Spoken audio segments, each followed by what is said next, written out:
AITA for potentially ruining a peace treaty between two rival gnome clans. Okay, so I'm a traveling herbalist. It's a pretty chill life, wandering the whispering woods, collecting rare plants, brewing potions, you get the gist. The woods are usually peaceful, except for the occasional goblin raid, but nothing too serious. But recently, things have been tense. For generations, the moss-bottom gnomes and the stone-cap gnomes have been at each other's throats. The moss-bottoms live in the soggy, mushroom-filled lowlands and are all about harmony with nature. Real earthy types. The stone-caps, on the other hand, live in the rocky highlands and are obsessed with mining and crafting. Think tiny, grumpy blacksmiths. Their feud started over some ancient land dispute, something about who had the right to harvest glow moss on a certain hillside, but honestly, nobody remembers what started it anymore. Anyway, their squabbles have been mostly harmless, just pranks and the occasional rock-throwing incident. But lately, it's been escalating. Raids, sabotage, even rumors of gnome-sized catapults being built. The Elven Council, who are basically the woodland police, were getting seriously concerned. That's where I come in. See, I have this rare plant, the Whisper Bloom. It only blooms once a decade, and its petals, when brewed into a tea, have incredible calming properties. Like, instantly chill you out even if you're a murderous orc kind of calming.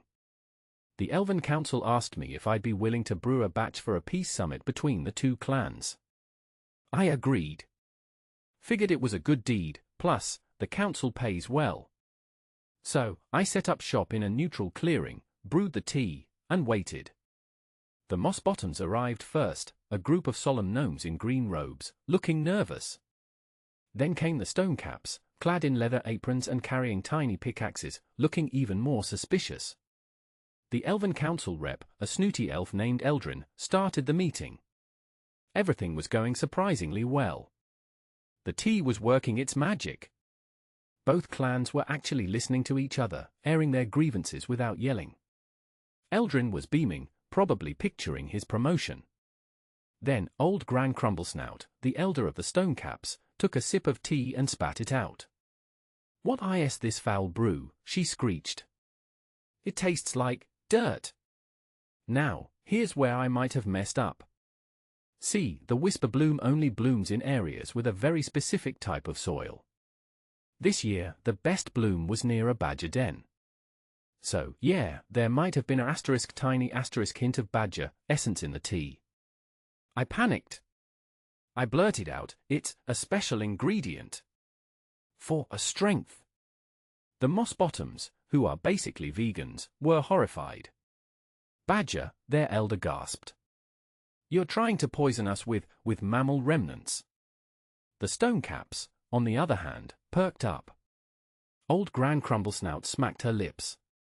"Strength, you say? Like the strength of the earth?" And that's when it happened. A stonecap gnome piped up, "My great-great-grandpappy used to say, a gnome is only as strong as the badger he's eaten." Suddenly, the stonecaps were all chugging the tea, declaring it earthy and robust.